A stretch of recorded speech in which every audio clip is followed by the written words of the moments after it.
আসসালামু আলাইকুম, সবাইকে আমার চ্যানেলে স্বাগতম। নবম দশম শ্রেণীর সাধারণ গণিত সমান্তর ধারা 13.1 চ্যাপ্টারের 10 নম্বর ম্যাথে আপনাদের সবাইকে স্বাগতম। আমাদের প্রশ্নটি হচ্ছে 8 + 16 + 24 এই ধারাটির প্রথম 9টি পদের সমষ্টি কত? তো প্রথমে আমরা ধারাটার প্রথম পদ কত সেটা বের করব। এই ধারার প্রথম পদ এখানে দেওয়া আছে 8। তারপরে ধারাটির সাধারণ অন্তর কত?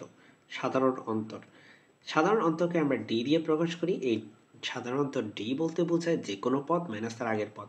ধরেন এখানে যে কোনো একটা পদ ধরলাম 24 এবং তার মাইনাস আগের পদটা মানে হচ্ছে এখানে 16, তাহলে বাদ দিলে হয় 8।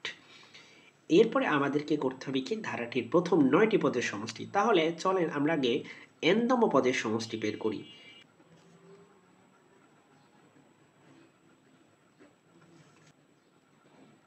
n/2 into 2a plus n-1 into d। এখন এখানে প্রথম 9টি পদ বলছে, তাই না? তার মানে n এর মান কত? 9।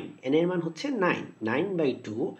তার মানে প্রথম 9টি পদ বললে n এর মান হচ্ছে 9, 9/2, 2 into a কত এখানে 8। a হচ্ছে 8 প্লাস এখানে n-1 মানে হচ্ছে 9-1, আর d হচ্ছে এখানে কত? 8। d হচ্ছে এখানে 8। এরপর 9-1 আর এখানে 8 times 2 = 16, আর এখানে হচ্ছে 9-1 হচ্ছে 8, আবার 8 times 8, 8 গুণ 8 হচ্ছে কত? 64।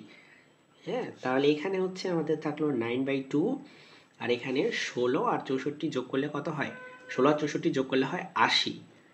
এখন এই 2 দিয়ে যদি 80-কে আমরা ভাগ করি তাহলে আমাদের এখানে থাকে 40, আর 40 মানে হচ্ছে 9 শূন্য 0, 4-9 36।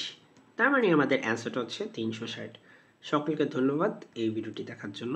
আল্লাহ হাফেজ।